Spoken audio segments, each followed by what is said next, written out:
कहानी श्रृंखला में आप सभी का स्वागत है। आइए सुनते हैं कहानी मोल भाव। अपने दाएं हाथ में एक लिफाफा लटकाए बुधिया ने अत्यंत चहकते हुए घर में प्रवेश किया। बीवी जी, आज मैं आप लोगों के लिए थोड़े से घिया लेकर आई हूँ।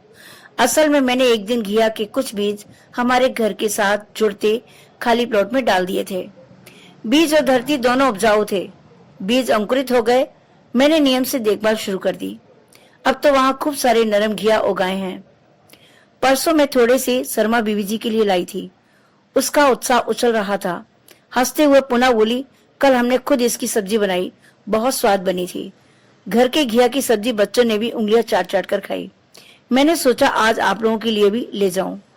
रसोई घर में कार्यरत सरिता ने चेहरे पर मुस्कान लाते हुए खुशी से लबालब बुधिया को कहा, वाह, तुम्हारी तो मौज हो गई, और लिफाफा डाइनिंग टेबल पर रख देने को कहा। बुधिया ने बड़े प्यार से लिफाफा डाइनिंग टेबल पर रखा और नियमानुसार सफाई करने के लिए पहले छत वाले हिस्से में चली गई। उसके जाते ही सरिता की दादी सास ने उसे आके तरेरते हुए धीमे स्वरों में फटकार लगाई, तुम्हें कुछ नियम कायदे पता है या नहीं? इस घर में अब एक काम वाली बाई के घर से आई सब्जी बनेगी। हम लोग इनका पेट भरने के लिए हैं, इनका कमाया खाने के लिए नहीं। मात्र 10-20 रुपए की सब्जी के लिए उम्र भर का एहसान? ना भाई ना।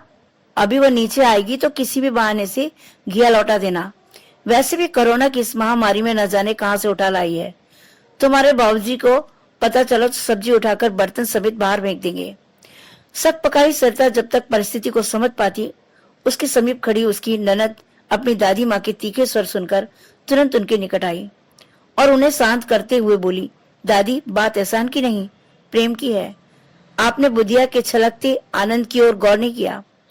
बुधिया का सरल प्रेम यदि मोल भाव करना जानता तो वो सारे घिया उतारकर किसी दुकानदार को बेचाती, किंतु इनका भार उठाकर यदि वह इन्हें सबको बांटती फिर रही है तो सिर्फ देने का सुख पाने के लिए। और जहां तक आपको कोरोना का भय है तो हम घिया को नमक वाले गर्म पानी से अच्छी तरह साफ कर लेंगे, ठीक वैसे ही जैसे बाहर से आने वाली बाकी सब्जियों को साफ करते हैं। दादी, यह केवल उसका सरल प्रेम है जो अनमोल है। ननद द्वारा अपने मन की बात सुनकर सरिता ने अपने स्नेहिल नेत्रों से पहले ननद और फिर दादी माँ की ओर देखा। दादी माँ निशब्द अपने होठों पर हल्की स्मित लिए उनको निहार रही थी। तो यह थी कहानी। अगर आपको पसंद आई है तो लाइक और सब्सक्राइब जरूर कीजिएगा।